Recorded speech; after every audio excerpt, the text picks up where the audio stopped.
Eto naman ho, sabi ni President Digong, para sa mga kriminal, pag nag-rape kayo at may pinatay ka, dapat lang magpakamatay ka.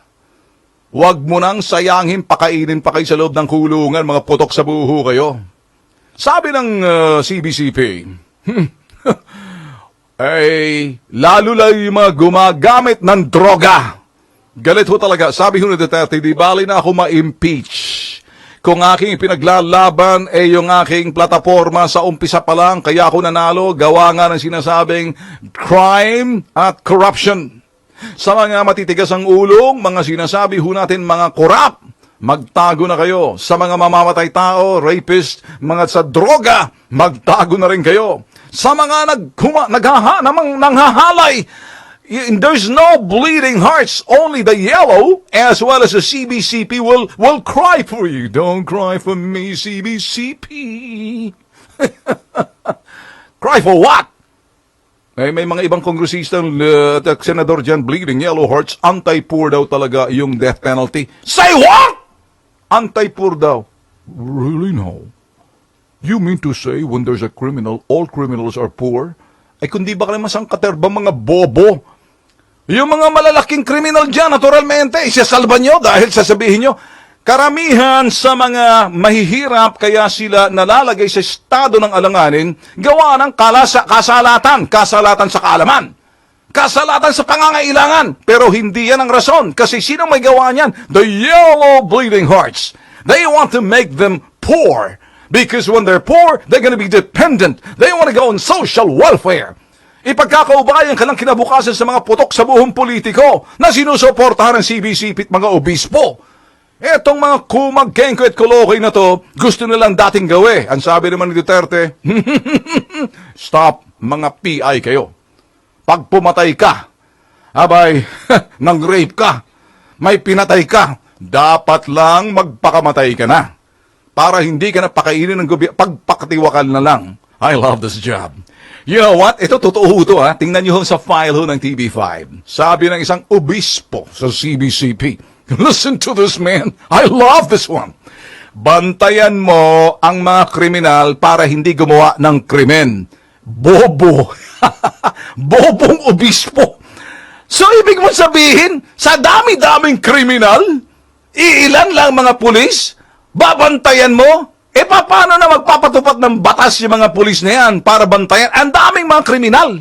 Diyan lang nagtatago. Kaya nga inuunti-unti yung sinasabing paglilinis. Nalinis yung lipunan. Changes here. Sabi ng obispo, bantayan mo, Duterte, ang mga kriminal para hindi sila gumawa ng krimen. Bobo. Paano ko naging obispo? When, as a matter of fact, mga bossing, promise. Yun ang sagot ng obispo, nanunod ako, kumakain ho, nagiinom ako ng tsaa, muntik ho mabuhos sa aking puti na polo, mabuti ka, alam mo, bantayan mo ang mga kriminal, Digong, para hindi sila gumawa ng krimen. Yeah. Ang mga polis, magbabantay sa lansangan. Pakita ang presensya nila sa mga lansangan, nang sa ganun, madali silang takbuhan, madaling lapitan, madaling rumisponde. Yan ang polis. Ang pulis, hindi mo gawing security guard, close-in, babysitter ng mga kriminal. Kaya nga sila dapat, tinitigok na lang dyan, tapos na yan para mabawasan, para makita ng iba, wag pamarisan. Ang problema, maraming bleeding hearts. Ano yun? The yellow bleeding hearts. Bantayan. So, para wag gumawa ng krimen, bantayan ng mga kriminal. Magbabantayan na tayo nito. Paano ngayon? Ay gustong-gusto nga ng kriminal gumawa ng krimen pag hindi ka nakatingin.